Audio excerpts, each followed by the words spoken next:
أنا محمد أبو الغيط، سكرتير الجمعية الطبية المصرية لدراسة السمنة والأستاذ في القصر العيني.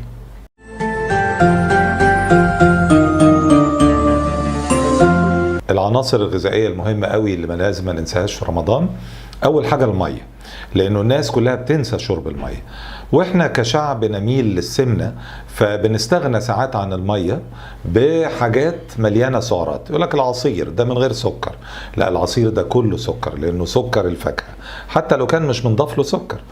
فهنا احنا اهم حاجة المية. نمرة 2 ما ننساش خالص السلطة والفاكهة لمحتواها الكبير من المعادن والاملاح، وطبعا النشويات لانها مصدر الطاقة. النشويات يعني رز ومكرونة وعيش، والبروتينات مهمة جدا لجسم الانسان للعضلات، وبالذات ان في ناس بيحبوا يمارسوا الرياضة في رمضان، فلازم يكون في كمية كافية من البروتينات. العادات المهمة قوي ان احنا نمارسها في رمضان، انه نمرة 1 نأجل السحور على قد ما نقدر. ناس كتير قوي تقول لك والله يا دكتور انا ما بتسحرش، وده شيء غلط جدا. لا، السحور مهم قوي انه يبقى في اواخر اليوم. الحاجة التانية اللي مهمة جدا برضو اننا نبدأ بعد ساعات الصيام الطويلة ان انا اشغل المعدة بهدوء. ممكن اخد تمرتين، ممكن اخد طبق شوربة، ممكن اخد كوباية حاجة دافية، اي مشروب دافي، وبعدين اصلي المغرب، وبعدين ارجع ابتدي اكل. ده مهم قوي. الحاجة المهمة قوي برضو اننا نعملها، اننا وان كنا يعني جعانين جدا ساعة المغرب وساعة ما نيجي نفطر، الا اننا لازم ناكل بالراحة. يعني الاكل هناكله موجود وكل حاجة، ولكن ندخل عليه بهدوء كده، لانه المعدة بتفاجأ بالاكل كتير. الحاجة الرابعة اللي مهمة قوي اننا نراعيها، انه الاكل ما يبقاش دسم جدا. يعني طبعا المحمرات والحاجات دي بتبقى شيء مطلوب، ولكن برضو لازم الدسامة بتاعته تبقى قليلة، عشان المعدة بتبقى مش مستحملة قوي الحاجات الدسمة.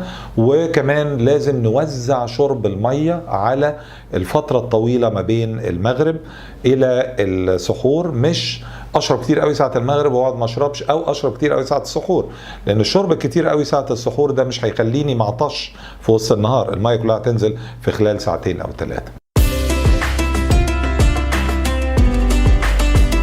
الخمس حاجات اللي لازم ما نعملهاش في رمضان. نمرة 1 عايز اقول ما نلعبش رياضة في قبل الفطار. الرياضة اللي قبل الفطار ده شيء معروف جدا، ولكن في هذه الفترة بيكون الجسم عنده جفاف وجسم فيه نقص للسكر، وبالتالي ممارسة الرياضة وخصوصا العنيفة قبل الفطار ده شيء مش صح خالص. الرياضة ميعادها الصح انها تكون بعد صلاة التراويح، او في وسط الوقت ما بين المغرب الى العشاء، من المغرب الى الفجر يعني. والحاجة التانية اللي لازم ما نعملهاش، اننا ما نكترش من الحاجات الحريفة اللي هي كلنا بنوضب، المخلل والمش عارف الحاجات الزيتون المخلل والحاجات دي، وبناخد منها كتير على معدة فاضية، دي تضر المعدة جدا. والشطة والكلام ده مفيش مانع اننا نحط، بس لا نكثر من ده. طبعا الحاجة المهمة قوي كمان اننا كشعب عندنا قابلية شديدة للسمنة، فما نكترش من الحلويات. الحلويات دي حاجة طبيعية ان الجسم يبقى محتاجها في رمضان، ولكن نصبر شوية، لانه الاكل اللي بناكله بيتحول الى سكر ويدخل الدم على هيئة سكر، فمفيش داعي ان ناخد سكريات كتير في الاول، هو الجسم هيخليها سكر من نفسه. حاجة تانية لازم ما نعملهاش، اللي هي اننا يعني بنحاول مثلا في موسم امتحانات ومذاكرة وكده، نحاول اننا نذاكر في خلال ساعات النهار، في جزء ما بين صلاة الظهر وصلاة العصر للمغرب، ده الجسم بيبقى ينقصه السكر وينقصه المية، وده نقصان المية في الجسم او في المخ ده بيخلي الواحد مش قادر يركز في المذاكرة. فنحول ساعات المذاكرة الى الفترة اللي الجسم بيبقى هايدريتد فيها، في مية كتير. وطبعا نحاول ناكل 3 أكلات، لأنه الأكل أقل من 3 مرات في اليوم ده بيخلي الجسم ما يحرقش كويس. ازاي ناكل وما نحرمش نفسنا من الاكل وما نحسش بالحرمان وفي نفس الوقت ما نتخنش في رمضان. هو الحقيقة لازم نقول الاول انه رمضان شهر مش الغرض منه او مش الفكرة فيه اننا نتخن، بالعكس ده اللي بيتخن يبقى ده مش واخد باله رمضان اتعمل ليه. رمضان ده المفروض اننا بنتعود على التقشف، بنقوي ارادتنا، بنحاول نحس باحساس الفقراء اللي مش لاقيين ياكلوا فبنعطف عليهم اكتر ونحن عليهم اكتر. فهنا احنا بنقول انه اذا كنا هنتخن يبقى احنا بنعمل عكس المفروض.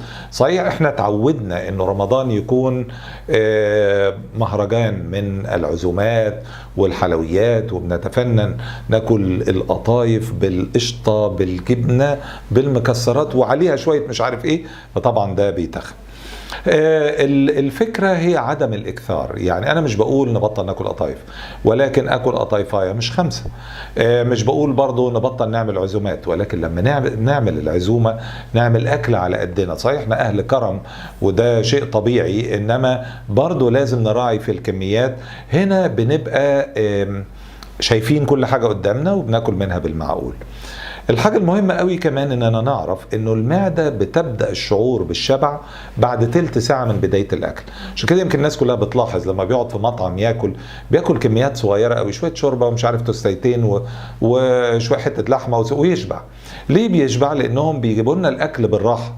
فاحنا لو كنا على مدى اطول بلاش نركز قوي في التلفزيون ونقعد ناكل كده، هناكل كمية كبيرة قوي. ولكن لو قعدنا نتكلم مع الناس العادات الجميلة بتاعت زمان اننا بناكل وبنتكلم والعيلة ملمومة، ده بيخلينا ناكل كل حاجة بس ما بناكلش كتير فمش هنتخن.